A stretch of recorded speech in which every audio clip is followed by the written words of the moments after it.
नारायण समारंभां श्रीशंकराचार्य मध्यमाम् अस्मद्गुरुपर्यन्तां वन्दे गुरुपरम्पराम्। शंकरं शंकराचार्यं केशवं बादरायणं सूत्रभाष्यकृतो वन्दे भगवन्तः पुनः पुनः। नारायणं नमस्कृत्यो नरं चैव नरोत्तमं देवीं सरस्वतीं व्यासं ततो जयमुदीरयेत्। मूकं करोति वाचालं पङ्गुं लङ्घ्यते गिरिं यत्कृपातमहं वन्दे परमानन्दमाधवं। नारायण। विज्ञान भैरव की श्रृंखला में 51वीं धारणा से प्रारंभ करते हैं। 50 धारणाएं हो चुकी थी, तो अब भगवान भैरव भगवती भैरवी को 51 धारणा का उपदेश करते हैं। कहते हैं अनागतायां निद्रायां प्रणष्टे बाह्य गोचरे सावस्था मनसा गम्या परा देवी प्रकाशते। तो यह शांभवी भूमिका शिवोपाध्याय ने इसको माना है। और यहाँ शिवोपाध्याय जी भाष्य करते हुए कहते हैं कि भगवान भैरव यह कहना चाह रहे हैं कि जब निद्रा पूरी तरह आई ना हो और जागृत अवस्था पूरी तरह गई हुई ना हो, तो जो मध्य की स्थिति है वह मध्य की स्थिति तमोगुण से आच्छादित रहती है। उस तमोगुण से आच्छादित स्थिति में जो मनुष्य है, जीव है, साधक है, कोई भी है, सबको वो अवस्था प्राप्त होती है, साधक को भी, योगी को भी। तो उस स्थिति में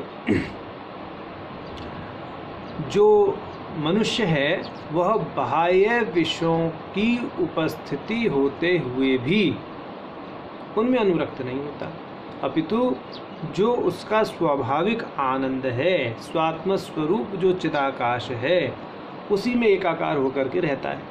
तो ये कहने का उनका भाव है कि वह जैसी स्थिति निद्रा और स्वप्न के मध्य की दशा में प्राप्त होती है, यदि वह स्थिति साधना के परिपाक से या भगवान की कृपा से साधक को प्राप्त हो तो वह बहुत ऊंची बात है। तो उसमें भगवती परा देवी प्रकाशित होती हैं, माने कि जो परम संविद साक्षात चिदी रूप हैं उनका क्या है, अनुभव हो जाता है। वह परम सत्य और शाश्वत सत्ता जो है, निर्लेप सत्ता अनुभव में आ जाती है और उस समय साधक शिवाकार ही होता है, शिवतुल्य होता है, शिवकल्प होता है, कहने का भाव है। इसी बात को वासिष्ठ दर्शन में भी कहा गया है। शिवोपाध्याय जी ने वासिष्ठ दर्शन से एक श्लोक उद्धृत किया है, निद्रादौ जागरस्यांते यो भाव उपजायते तम भाव भावयन साक्षात अक्षयानंदमश्नुते।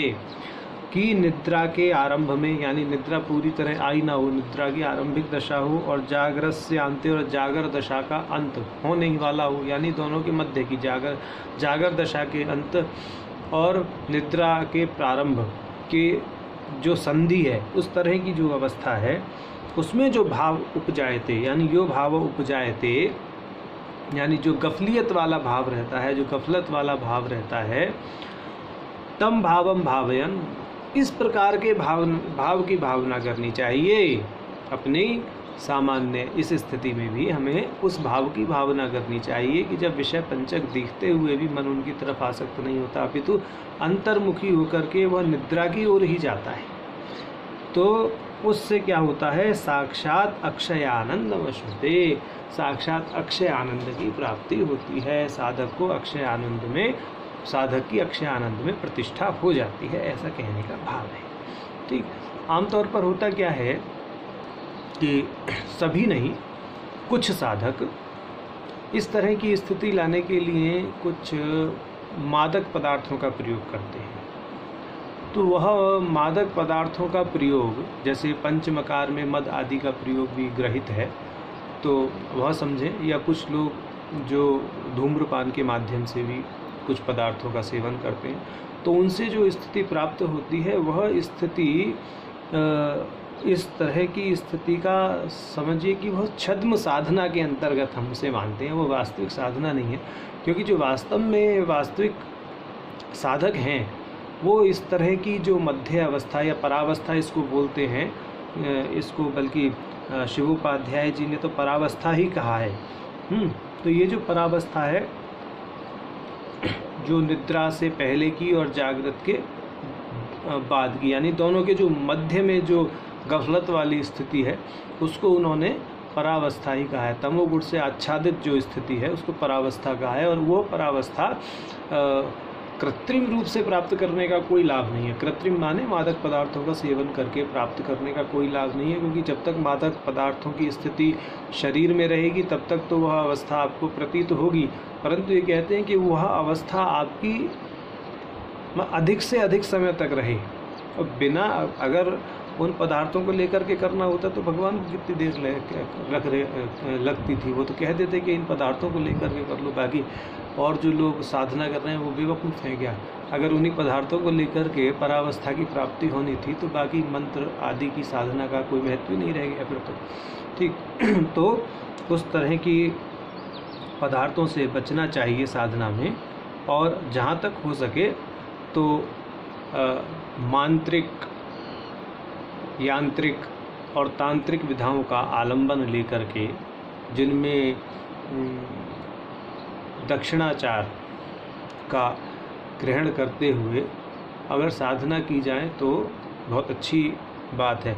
देखिए एक चीज़ है कि जो लोग तंत्र के अंदर प्रायोगिक दृष्टि से ज़्यादा प्रविष्ट हैं वह जानते हैं इस बात को, और वह सब सहमत भी होंगे कि तंत्र के जो दो मार्ग हैं, वामाचार और दक्षिणाचार, अंततोगत्वा वामाचार का पर्यवसान पहले दक्षिणाचार में होता है। उसके बाद में साधक को दक्षिणाचारानुकूल साधना करके ही फिर आगे मुक्ति लाभ होता है। एकदम वामाचार से मुक्ति लाभ तो नहीं होता। इसीलिए जो काली कुल है उसका पर्यवसान भी आगे चल के पहले श्री कुल में होता है, तदंतर फिर साधक मुक्ति को प्राप्त करता है, ऐसा एक मत है। अन्य मत ये भी है कि काली कुल से भी सीधा मुक्ति प्राप्त हो सकती है। अब आगे धारणा वामन में भगवान भैरव भैरवी से कहते हैं, तेजसा सूर्यदीपादेराकाशे शबलीकृते दृष्टि निवेश्या तत्रैव स्वात्म रूपम प्रकाशते, कि स्वात्म स्वरूप कैसे प्रकाशित हो, यानी जो अपना स्वरूप है वो कैसे प्रकाशित हो, उस पर प्रकाश डालते हैं भगवान भैरव और कहते हैं कि सूर्य, दीपक, चंद्रमा आदि के प्रकाश में जो प्रकाशित स्थान है, जो आलोकित स्थान है, उस स्थान पर अपनी दृष्टि को लगाने से क्या होता है, जो स्वात्म स्वरूप है वह प्रकाशित हो जाता है। जो साधक है वो अपने स्वात्म स्वरूप में प्रतिष्ठित हो जाता है। अब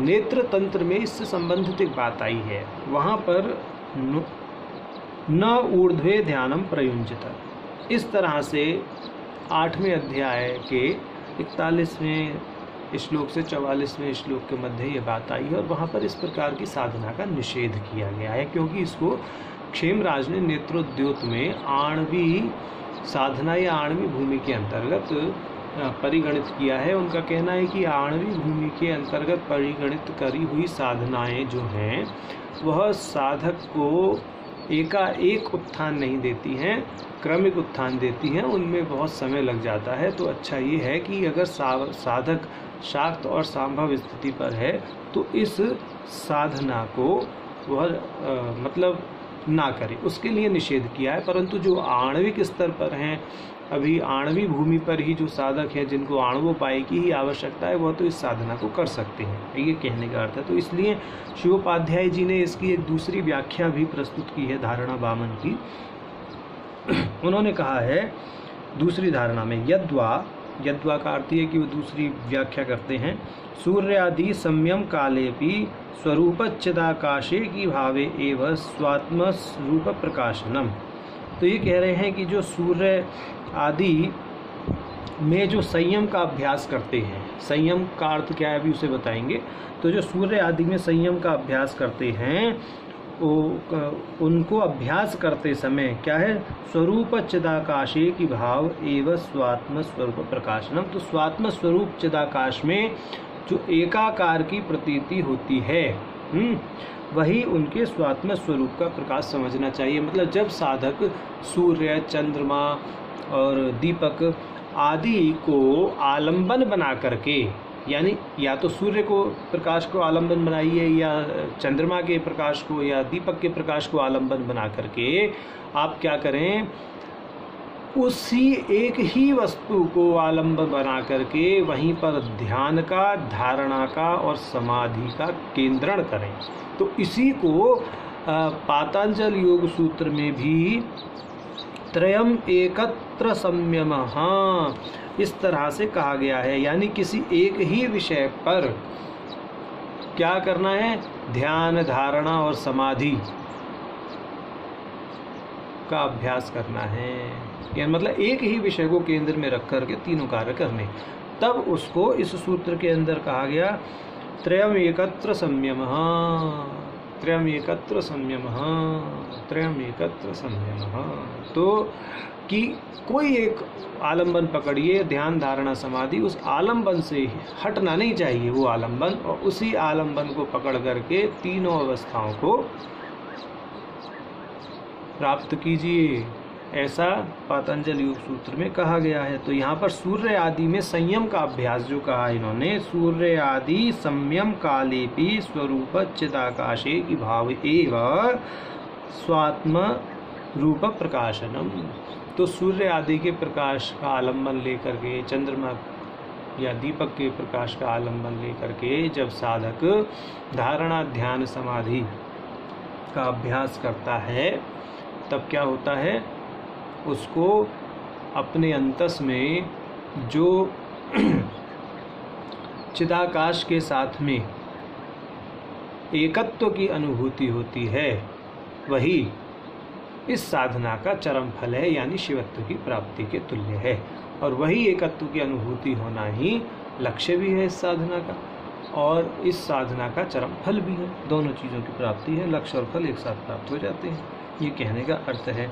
अब ये कहते हैं तदेव ही मुख्यम फलम, यह इसका मुख्य फलम है। उपादेयत्वात् भुवनादि ज्ञानम तो आवंतर फलम धारणया इत्यलम, कि इसके अतिरिक्त जो चतुर्दश भुवन हैं, तारा समूह यानी नक्षत्र आदि का जो परिज्ञान है, वो तो गौड़ फल हैं, वह तो साधक को अनायास ही हो जाते हैं। छोटी मोटी सिद्धियां तो ऐसे ही प्राप्त हो जाती हैं कि उसे 14 भुवनों का ज्ञान हो गया, उसको नक्षत्र आदि का ज्ञान हो गया, ज्योतिष का ज्ञान हो गया, ठीक है, और अनायास अनेक प्रकार की उसको जो सिद्धियां हैं वह प्राप्त हो गई, ठीक, अणिमा आदि सिद्धियां भी उसको प्राप्त हो गई। तो यह तो गौड़ फल है, यह मुख्य फल नहीं है। मुख्य फल तो है चिदात्म एक ही भाव की अनुभूति होना, यानी अपना और परमात्मा के स्वरूप में अभेद की अनुभूति कर लेना। उस अपरोक्षानुभूति को जो कर लेता है वह साधक ही शिवता को प्राप्त कहा जाता है। तो ऐसी 52वीं धारणा का फल है। तो एक विधि से इसको आणवी भूमि की धारणा मानते हुए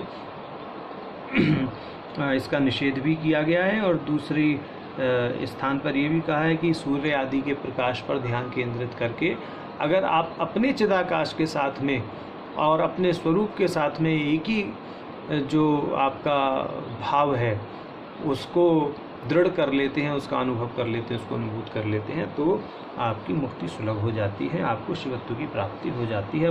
53वीं धारणा बहुत महत्वपूर्ण धारणा है, महत्वपूर्ण इतनी कि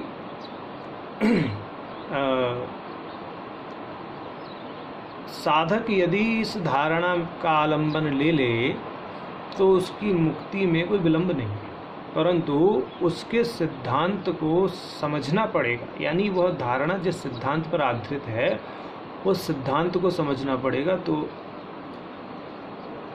वो थोड़ा सा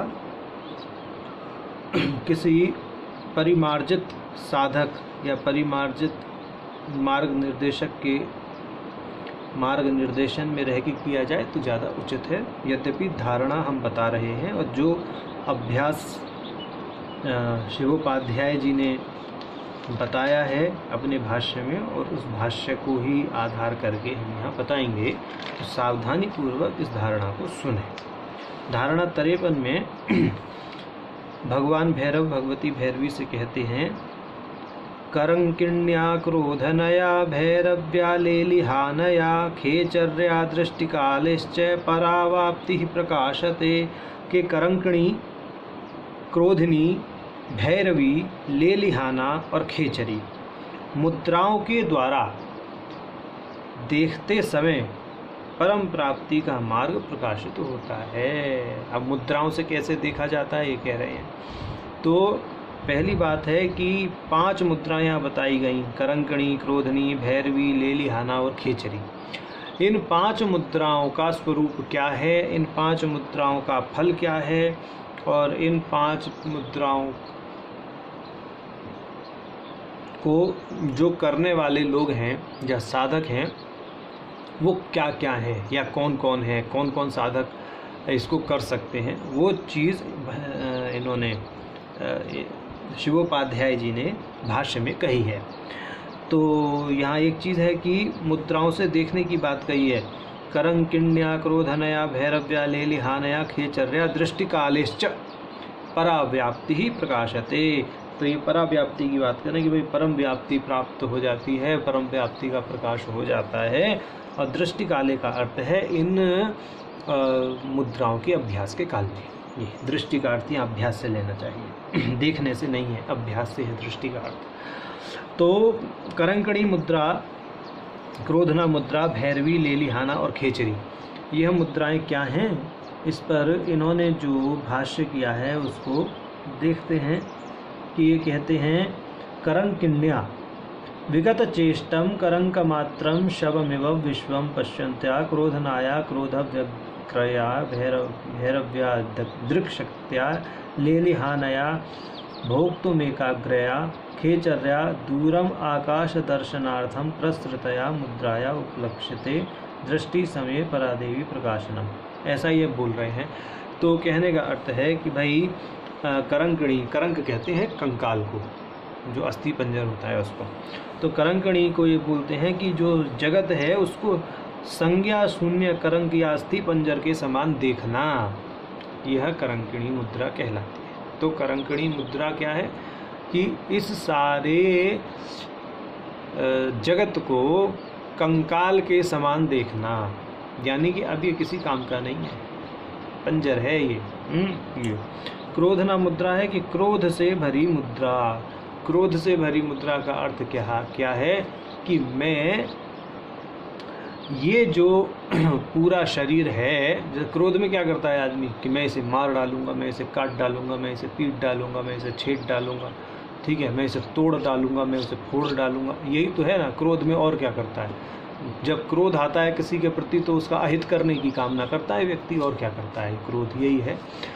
तो क्रोध में क्या कर, क्रोध की दृष्टि से, ये क्रोध भरी मुद्रा होने के कारण क्रोध भरी दृष्टि से ये सारे संसार को, यानी पृथ्वी से प्रकृति पर्यंत जो 24 तत्व हैं, उन 24 तत्वों को अपने शरीर में समेट लेने के लिए, है ना, कि मैं तुझे कच्चा खा जाऊंगा। तो वो उस तरह की कुछ भावना क्रोधना मुद्रा की, सारे के सारे पंच भौतिक शरीर जगत को पृथ्वी से और प्रकृति तक, जो सांख्य सम्मत 24 तत्व हैं, उनको एकत्रित करने का जो विधान है तांत्रिक दृष्टि से, उसको मुद्रा कहा गया है। वो मानसिक स्तर पर भी घटित होता है। भैरवी मुद्रा दृक शक्ति से संबंध रखती है और इसका स्वरूप है कि अपने शरीर में ही सारे जगत को विलीन कर लेना। देखिए, ध्यान दीजिए, जो करंकिणी मुद्रा है, करंकिणी मुद्रा में तो यह भावना की गई कि यह जो पंच भौतिक हमारा शरीर है,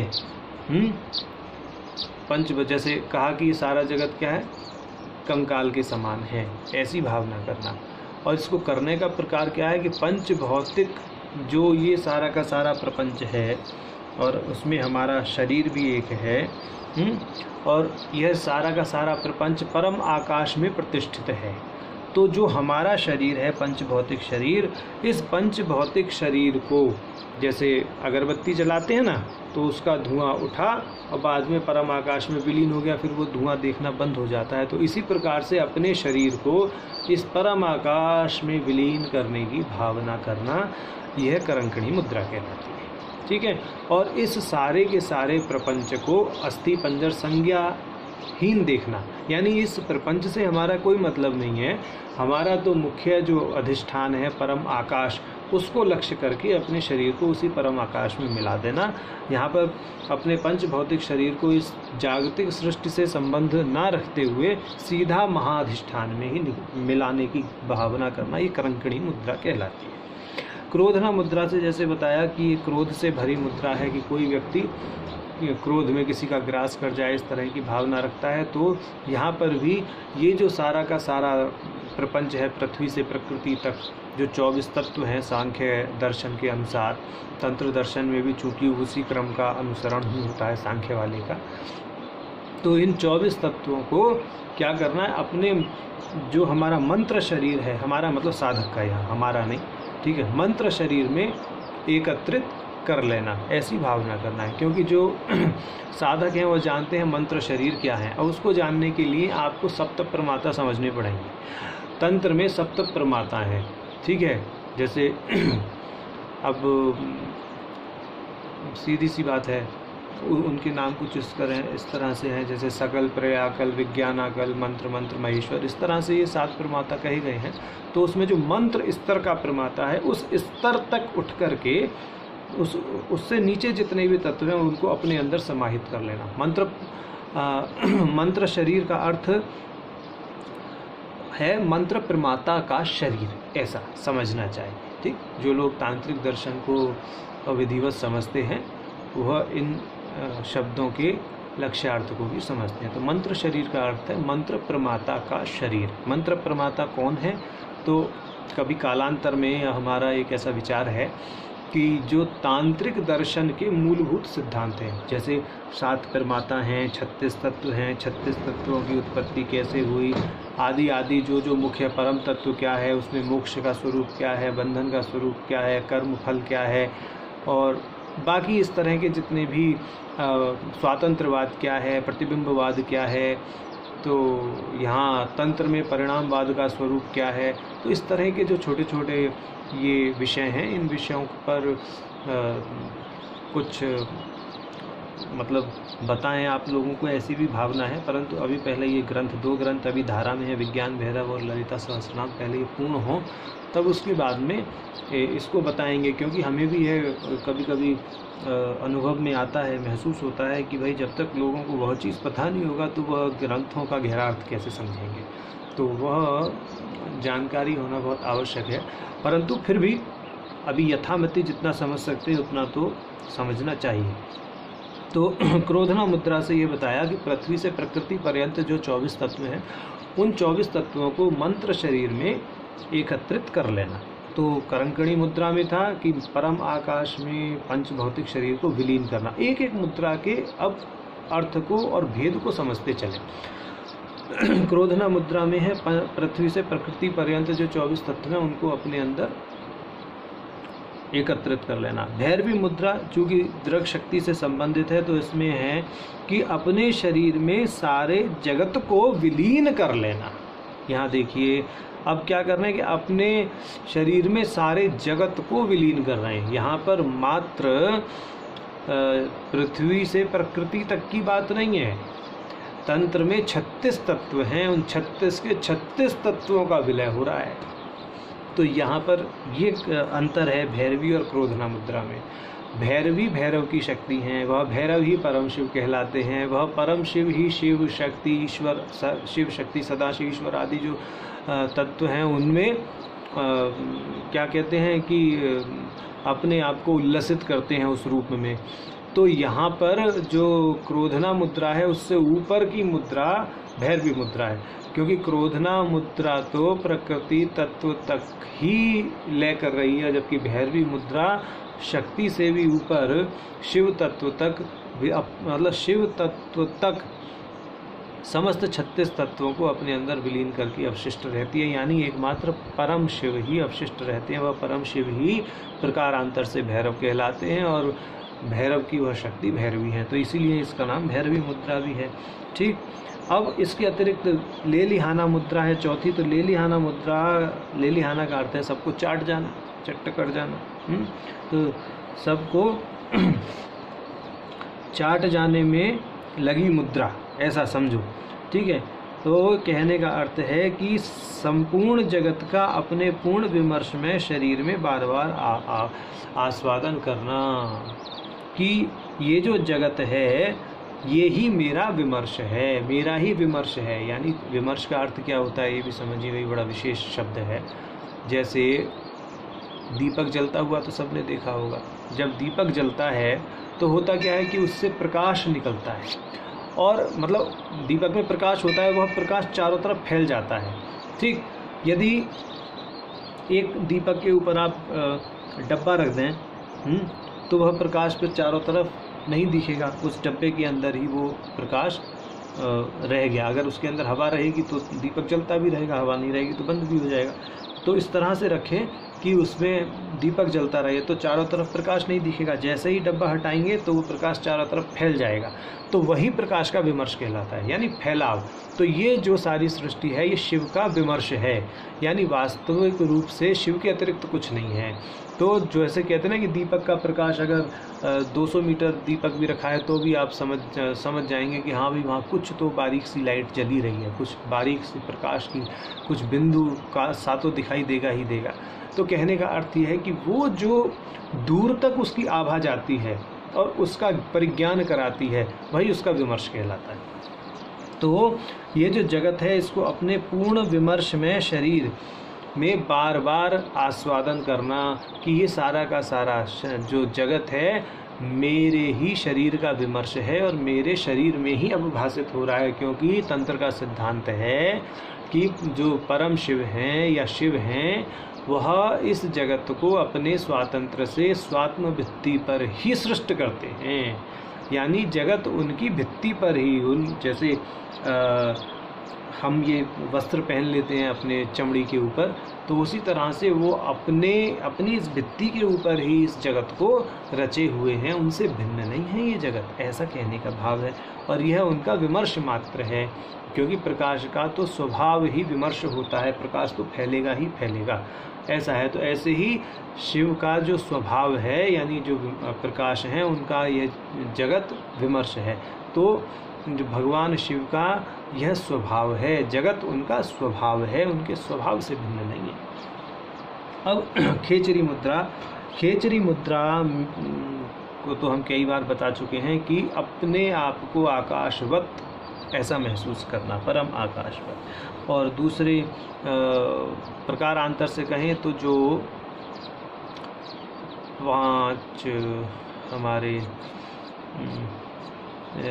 ओंकार में जो हमारे 12 मात्राएं हैं उनमें शक्ति, व्यापनी, उन्मना, जो ऊर्ध्व वाली जो कलाएं हैं उन कलाओं तक अपने आप को विस्तृत देखना, ये भी खेचरी मुद्रा कहलाती है। ठीक है, तो ये है। अब इसमें शिवोपाध्याय जी ने विज्ञान भैरव में एक बात कही है, उन्होंने ये कहा है कि कंकणनी ज्ञान सिद्धानां मुद्रा, क्रोधनी मंत्र सिद्धानां मुद्रा, भैरवी मेलाप सिद्धानां मुद्रा, लेलिहाना शाक्त सिद्धानां मुद्रा, अखेचरी सांभव सिद्धानां मुद्रा। और उसके विषय में इन्होंने एक वचन भी उद्धृत करते हुए कहा है, करंकिणी क्रोधनीश्चय भैरवी लेलिहानिका खेचरी चेति मुद्राया पंचात्मकता स्थिता या ज्ञान मंत्र मेलाप शाक्त सांभव वेदतः क्रमस्तस्य यथा सांख्यम एताभिः सर्वथान्वयः।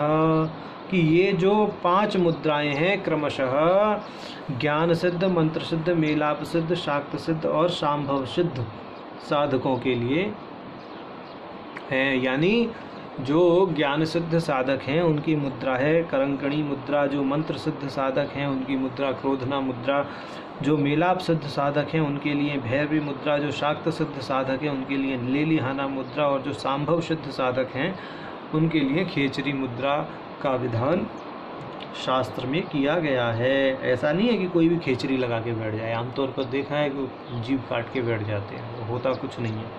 ठीक, तो स्थिति अगर करंकणी मुद्रा की है तो पहले करंकणी मुद्रा ही लगानी चाहिए। उसकी विधि क्या है उसको बताते हैं।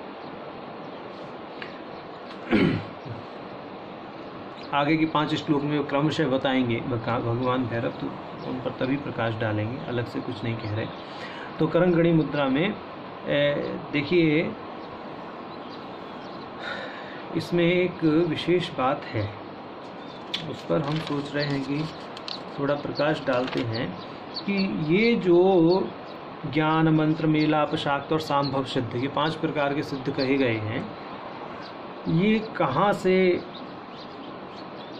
और किस आधार पर कहे गए हैं शिवोपाध्याय जी के भाष्य में, उसको बताते हैं।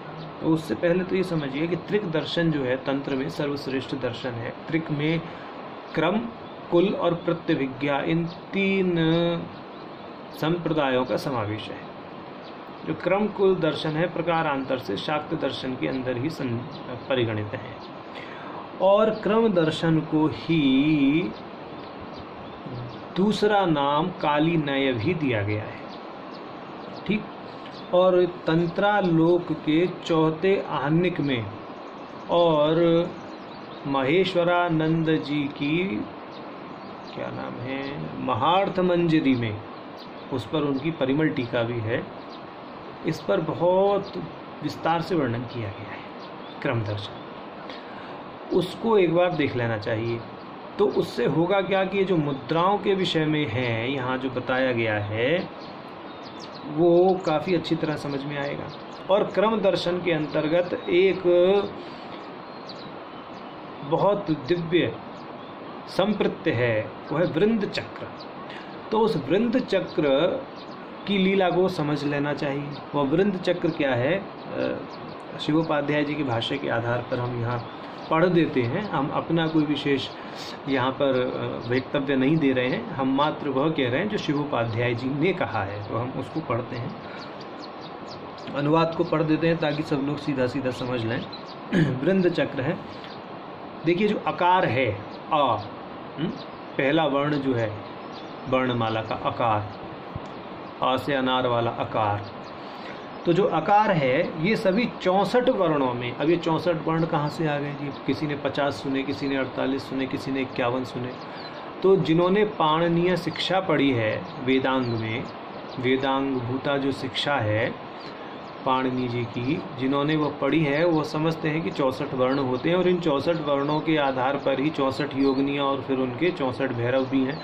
तो मुख्य रूप से उन पाणिनि शिक्षा में जो परिगणित 64 मात्रिकाएं हैं, उन 64 मात्रिकाओं का आलंबन लेकर के तंत्र में साधना की जाती है। ठीक, और दूसरा फिर उसमें थोड़ी और छटनी कर कर के 51 वर्णों को निकाल लेते हैं, तो वो न्यास आदि में 51 वर्ण काम आते हैं। ठीक, और फिर उससे भी बारीक स्तर पर जा कर के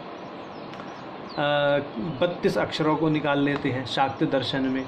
तो उन 32 अक्षरों के आधार पर जो है ये समस्त सृष्टि जो है 32 वर्णों में बटी हुई है, ऐसा सूत संहिता का वचन भी है। हम संक्षेप में संकेत कर देते हैं। फिर 32 के बाद में और भी कम अक्षरों तक आते हैं। ठीक, अच्छा एक चीज़ और है, 51 में से 36 वर्ण जो हैं वो तो तत्वों से संबंधित हो गए, 36 तत्वों की वह एक अलग प्रक्रिया है। परंतु उन 51 में से भी 32 यानी जिनसे न्यास किया 51 से 64 वर्णों से योगिनी और भैरव आदि की साधना उपासना, 51 से अपने शरीर में न्यास आदि, ठीक, 36 तत्वों से इस प्रकृति का विस्तार देखा गया। 32 वर्णों से क्या किया गया है कि जो भगवती जो पराम्बिका हैं, शाक्त दर्शन की बात कर रहे हैं, ठीक है, वो 32 अक्षरों में ही विभक्त हुई हैं, यानी 32 प्रकार से या जो है 32 प्रकार ही माने, तो 32 प्रकार से उन्होंने अपने आप को इस सृष्टि में विभक्त किया है, ऐसी मान्यता है। उसके बाद में फिर वही जो 32 हैं, उन 32 में से 16 वर्ण मुख्य वर्ण हमारी षोडशी के, ठीक, फिर उनमें से भी 32 में से मतलब 16 में से भी काट करके जो है छांट करके मात्र 3 वर्ण अकार उकार मकार, ठीक, फिर उन पर उनसे भी आगे जाकर के एकमात्र बिंदु अनुस्वार ही शेष रह जाता है, ठीक। तो कहने का अर्थ ये है कि बिंदु से लेकर के 64 वर्णों तक की जो पूरी की पूरी गति है वो गति क्रमिक है। ऐसा नहीं कि कहीं 64 कह रखे हैं, कहीं 51 कह रखे हैं, कहीं 36 कह रखे हैं, कहीं 32 कह रखे हैं, कहीं 15 कह रखे हैं, कहीं 16 कह रखे हैं, कहीं 24 कह रखे हैं। गायत्री मंत्र में 24 का विधान बड़ा विशेष है। तो कहने का अर्थ है कि इन संख्याओं के भी अपने अपने रहस्य हैं और यह संख्या विशेष विशेष प्रयोजन से प्रयुक्त हैं तंत्र में। तो जहाँ 64 हैं उनका अर्थ अलग है, जहाँ 51 है मुख्यतः न्यास के लिए प्रयुक्त हैं, बाकी अपना अपना ठीक है, अपने अपने संप्रदाय के अनुसार उसका अर्थ समझें। हम वृंद चक्र की बात कर रहे थे कि आकार जो है सभी 64 वर्णों में 5 प्रकार से अभिहित रहता है। वह 5 प्रकार से कैसे है? ज्ञान मंत्र मेलाप शाक्त और सांभव सिद्ध नाम से अभिहित होने वाला, ठीक है। और जो भी हमारे ये 5 प्रकार के मुख्य तो पदार्थ हैं, इन पदार्थ में आकार प्रविष्ट है और यह आकार जो प्रविष्ट है 5 पदार्थों में, इन 5 पदार्थों में प्रविष्ट होकर के क्या करता है? वाचकता का आधान करता है। यानी यही एक ऐसा तत्व है जिसके कारण वाचकता आती है, वाच्य वाचक संबंध स्थापित होता है। देखिए आकार शिव तत्व का सूचक है, ये बार बार हम ठोक बजा करके कहते हैं कि आकार शिव तत्व का सूचक है। और वह आकार ही क्या करता है? जो 64 वर्ण हैं उन 64 वर्णों में ज्ञान मंत्र मेलाप शाक्त और सांभव सिद्ध नाम से जितने भी पदार्थ अभिहित होते हैं उन सभी पदार्थों के भीतर वाचक रूप में विद्यमान रहता है। मतलब मुख्य वाचक यही है और यह जहाँ वाचक होता है उसके साथ में वाच्य तो क्या है? संश्लिष्ट रूप से अवश्यम भावी रूप से रहता ही है। और क्रम दर्शन में यह प्रक्रिया ही वृंद चक्र कहलाती है। इसको ही वृंद चक्र कहते हैं, यानी आकार की सर्वत्र प्रतिष्ठा होना, आकार का सर्वत्र उपस्थित होना वाचक के रूप में, तो ये है, ठीक। तो ये वृंद चक्र है। यहाँ पर वाच्य वाचक के आधार पर ये समझ लेना चाहिए, क्योंकि काफ़ी लोगों को सुनने में बड़ा विचित्र भी लग रहा होगा कि वाच्य की बात ना करके सीधा सीधा वाचक की बात करी जा रही है। क्योंकि आकार वर्ण है भाई, आकार वर्ण है तो यहाँ वाचक की बात करी जाएगी। वर्ण वाचक है, वाच्य वस्तु है, तो ये कहने का अर्थ है कि यहाँ वाचक की प्रधानता रखते हुए बात को कही जा रही है और वाचक और वाच्य में अभेद मानते हुए यहाँ पर वाचक की प्रधानता है। वाचक की प्रधानता वाच्य को गौड़ करके नहीं करी गई है, यहाँ पर वाचक की प्रधानता वाच्य और वाचक में अभेद मानकर करी गई है, ये ध्यान रखें, ठीक। अब ये जो हमारे 64 वर्ण हैं, इन 64 वर्णों में ज्ञान सिद्ध, मंत्र सिद्ध, मेलाप सिद्ध, साक्ष सिद्ध और सांभव सिद्ध क्या क्या है ये समझिए। तो ये जो इन्होंने भास्कर राय जी ने अपने भाष्य में कहा है उसके आधार पर हमने जो संक्षेप में, उनका भाष्य बड़ा लंबा चौड़ा है इस कारिका पर, हम उसको संक्षेप में करके बोल रहे हैं। तो जो आ से आह तक जो 16 स्वर हैं वो ज्ञान सिद्ध कहलाते हैं। अब ककार से मकार तक जो 25 वर्ण हैं वो मंत्र सिद्ध कहलाते हैं। प्रणव की जो 12 कलाएं हैं वो मेलाप सिद्ध कहलाती हैं। यकार से हकार तक जो 8 वर्ण हैं वो शाक्त सिद्ध कहलाते हैं। और अकार में जो 4 कलाएं रहती हैं उन 4 कलाओं के नाम हैं अंबिका, वामा, ज्येष्ठा, रौद्री। ये 4 कलाओं के साथ में जो आकार है वह सांभव सिद्ध है। तो ये है, तो कहने का अर्थ है कि आकार में चूंकि 4 कलाएं रहती हैं इसलिए उसको चतुष्कल भट्टारक भी कहते हैं, ठीक है। यानी आकार में निसर्ग सिद्ध तुर्यता सन्निहित है, उसके अंदर जो 4 शक्तियां हैं अंबिका बामा ज्येष्ठा रौद्री, घोरा घोरा रूप से भी फिर इनका वर्णन किया गया है। जो लोग इसका अध्ययन करना चाहते हैं वह शिव सूत्र पर जो भट्ट भास्कर जी ने टीका की है उसका नाम है शिव सूत्र विवृति, उसका अध्ययन कर सकते हैं। उसमें इस पर उन्होंने संक्षेप में प्रकाश डाला है। तो आकार की 4 कलाएं हैं, अंबिका बामा ज्येष्ठा रौद्री। अब इस प्रकार से देखें तो अकार से और विसर्ग तक जो 16 वर्ण है वो 16 हुए ज्ञान सिद्ध। ककार से मकार तक 25, प्रणव की 12 कलाएं, य से ह तक 8 और अकार की 4 कलाएं, सब मिलाकर 65 होते हैं। ठीक, यानी 16 + 25 + 12 + 8 + 4 = 65। तो इन 65 में क्या है, देखो जी 64 तो योगनियाँ हैं और जो 65वां है वो उन योगनियों का एक अभिन्न संघट्ट है, जहाँ पर सभी योगनियाँ क्या हैं, अपने अपनी भिन्नताओं को त्याग कर अभिन्न रूप से एक साथ रहती हैं। और वह जो 65वीं शक्ति है वही महामंगला शक्ति के नाम से जानी जाती है। यानी उस महामंगला जो भगवती हैं, महाराज्ञी महामंगला भगवती, उनमें 64 योगनियों की एकाकार अवस्था रहती है। देखिए, एक चीज़ समझने की है, ये दर्शन है, तंत्र दर्शन है, और दर्शन में जितने भी संप्रत्य होते हैं वह कल्पित होते हैं। ये हमारा अपना मत है। जो इससे कोई इतर अपना भाव रखते हैं तो उनका भी हम स्वागत करते हैं, परंतु ये हमारा अपना व्यक्तिगत मत है कि तंत्र एक दर्शन है और हर दर्शन का अपना कल्पित संप्रत्य होता है। और उस कल्पित संप्रत्य की एक महत्वपूर्ण बात यह होती है कि वह परम सत्ता का अनुभव करा देता है। तो जो फिलॉसफी है, जो दर्शन है, यह उसकी खूबसूरती है, यह उसकी सुंदरता है कि वह कल्पित संप्रत्य के आधार पर ही वास्तविक सत्ता का अनुभव करा देती है। तो ये जितनी भी चीज़ें हैं ना, यहाँ जितना भी 64 योगिनी, 65वीं महामंगला और ये ज्ञान सिद्ध, मंत्र सिद्ध, मेलाप सिद्ध, साक्ष सिद्ध, सांभव सिद्ध, ये दुनिया भर की जो मुद्राओं के प्रकार किस तरह से लगाई जाएं, क्या करी जाएं, ये सब अनुभव पर किए गए, यानी ये प्रयोग हैं। ठीक, और ये जिस आधार पर करे गए हैं वह कल्पित संप्रत्य है। कल्पित संप्रत्य का मतलब कि एक वो थ्योरेटिकल कॉन्सेप्ट है, उस थ्योरेटिकल कॉन्सेप्ट का आधार लेकर के जो परम सत्ता है, जो एटर्नल ट्रुथ है, उसको अनुभव किया गया है उन जो साधक लोग रहे हैं उनके द्वारा। और उन्होंने अपने इस अनुभव को इस भाष्य में लिख दिया है, क्योंकि जो विज्ञान भैरव में भगवान भैरव भैरवी ने कहा है वो तो अपौरुषेय है, वो तो किसी पुरुष ने लिखा नहीं है।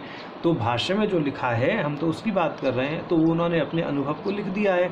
क्योंकि तंत्र दर्शन है तो उसका भी अपना एक कल्पित संप्रत्य है, और अपने कल्पित संप्रत्य का ये आलंबन दे करके साधकों को उनको मुक्ति के मार्ग तक ले जाता है, परम सत्य का अनुभव करवा देता है। ऐसा सभी दर्शनों के साथ में है, चाहे वह बौद्ध दर्शन है, जैन दर्शन है, न्याय दर्शन है, वैशेषिक है, सांख्य है, योग है, पूर्व मीमांसा है, उत्तर मीमांसा है। उत्तर मीमांसा के फिर जो अवान्तर भेद हैं, अद्वैत वेदांत है, विशिष्टाद्वैत है, भेदाभेद है ना, अभेदवाद है, वो क्या कहते हैं कि द्वैतवाद है। ये सारे के सारे जितने भी अवान्तर भेद हैं, सारे के सारे फिर अपने अपने सबके संप्रत्य कल्पित हैं।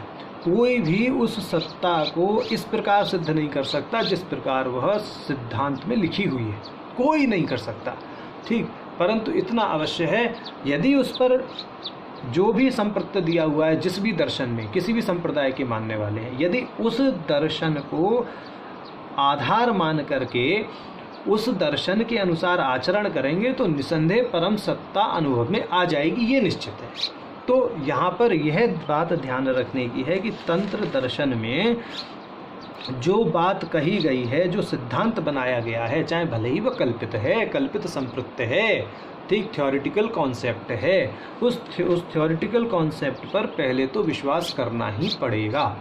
उसके बाद में ही हम परम सत्ता का अनुभव कर सकते हैं। इसमें गुरुदेव एक बात बता रहे थे कि अंधविश्वास को लेकर के बोल रहे थे कि लोग अंधविश्वास इतना क्यों करते हैं। तो अंधविश्वास को लेकर गुरुदेव ने एक बार एक व्यक्ति को उत्तर दिया था कि एक के बाद दो ही क्यों, दो के बाद तीन ही क्यों, ए के बाद बी ही क्यों, बी के बाद सी ही क्यों, सी के बाद डी ही क्यों, आकार के बाद आकार ही क्यों, का के बाद खा ही क्यों।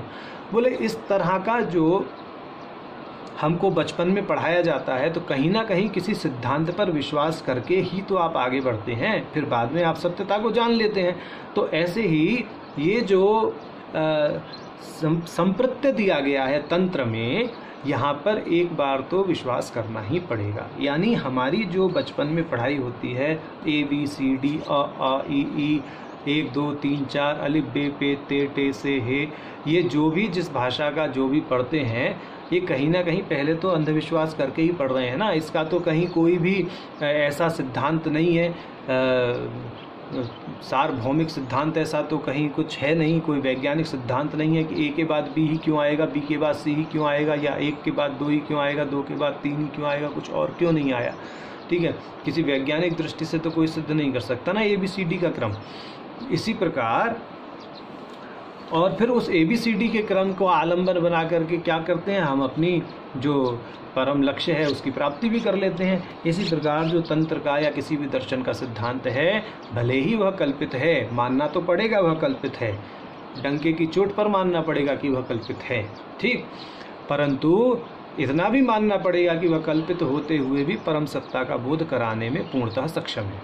ये तो अब तांत्रिक सिद्धांत का यहाँ पर एक संक्षेप में निरूपण कर रहे हैं, जैसा शिवोपाध्याय जी ने किया है। हम अपने अनुसार कुछ नहीं कह रहे, जैसा शिवोपाध्याय जी ने विज्ञान भैरव की 53वीं धारणा में किया है।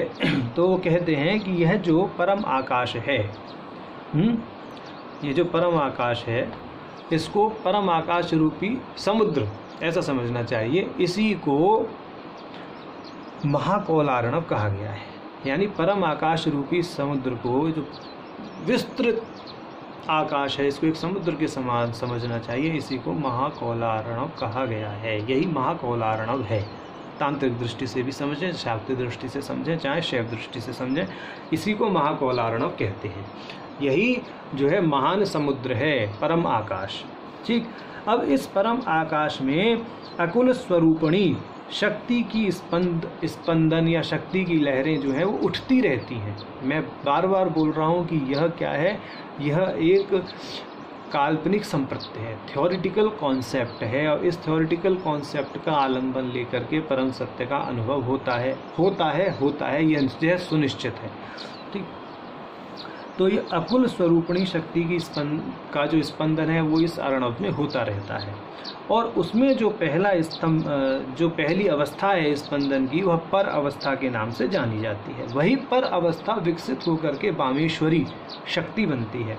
ठीक है, फिर वामेश्वरी के रूप में थोड़ा और क्या होता है, विकास होता है। तो वह वामेश्वरी की जो विकसित अवस्था है, वस्तुतः वही इस वृंद चक्र की नायिका के रूप में जानी जाती है। वृंद चक्र जैसे अभी बताया कि आकार सभी प्रकार के सिद्धों में, ज्ञान सिद्ध से लेकर के और सांभव सिद्ध तक वाचक रूप में प्रतिष्ठित रहता है, उसको वृंद चक्र कहा। यानी हर एक सृष्टि की हर एक वस्तु में आकार की प्रतिष्ठा है, शिव की प्रतिष्ठा है, कहने का अर्थ है। ठीक है, तो वामेश्वरी यानी वृंद चक्र की जो नायिका हैं वो विकसित होकर क्या करती हैं, तंत्र का दूसरा सिद्धांत है कि सभी पदार्थ सर्वात्मक हैं। इस दृष्टि से वृंद चक्र में अपने को डालकर 5 रूपों में अभिव्यक्त कर देती है। तो यहाँ पर अभेद की दृष्टि से अभिव्यक्ति हो रही है, और अभेद की दृष्टि से क्या है कि सभी पदार्थ सर्वात्मक हैं। यानी जो जल है वह भी परमात्मा है, पृथ्वी है वह भी परमात्मा है, वायु है वह भी परमात्मा है।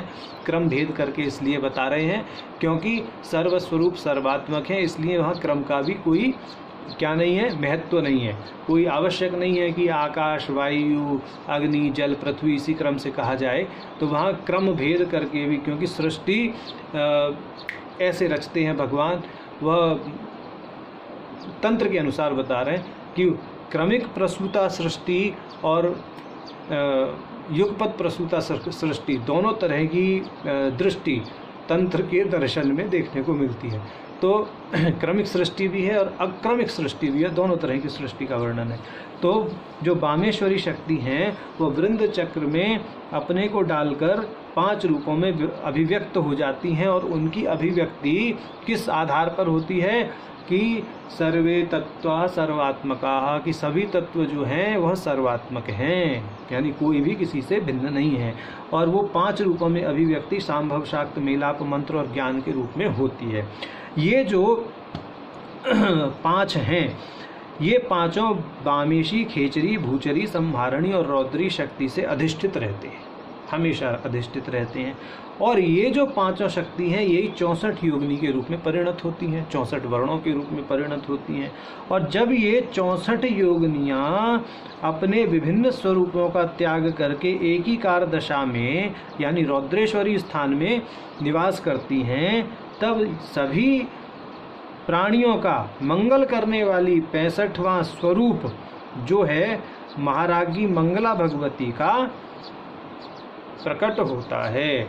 ऐसा ये इन्होंने कहा। अब ये सारा का सारा जो काल्पनिक संप्रत्यय यहाँ दिया गया वह किस लिए दिया गया कि आप इस परम आकाश रूपी स्वरूप यानी अपने चिदाकाश से उठने वाली अकुल रूपी तरंग का आलंबन लेकर के महामंगला स्वरूप तक पहुँचें। और उन महामंगला स्वरूप तक पहुँचने में चूँकि 5 अभिव्यक्तियाँ बीच में आएंगी, कौन कौन सी? ज्ञान, मंत्र, मेलाप, शाक्त और सांभव, इन 5 स्तरों पर आप क्रमशः क्या क्या करंकणी, क्रोधना, भैरवी, लेलिहाना और खेचरी मुद्राओं का आलंबन लेकर के आगे बढ़ें। ठीक, यदि कर्मों का परिपाक अच्छा है तो शायद मुद्रा का आलंबन ना भी लेना पड़े, परंतु इन मुद्राओं के आलंबन से परम पद की प्राप्ति होती है। और परम पद की प्राप्ति किस प्रकार होती है? वो इनके स्वरूप से ही है कि जगत को संज्ञा शून्य देख लेना, जगत का ग्रास कर जाना, ठीक, अपने शरीर को ही सारे जगत में विलीन करने की भावना कर लेना, सारे जगत को विमर्श में देख लेना, सारे जगत को परम आकाश रूप देख लेना। इस तरह से जब व्यक्ति या साधक करता है तो वह शिवत्व की प्राप्ति कर ही लेता है। तो अब आगे की जो धारणाएं हैं उनमें प्रकारांतर से इन्हीं बिना नाम लिए इन्हीं 5 मुद्राओं के विषय में भगवान भैरवी को बताएंगे। तो अभी ये 3 धारणा ही आज रखते हैं। ओम नमो नारायण।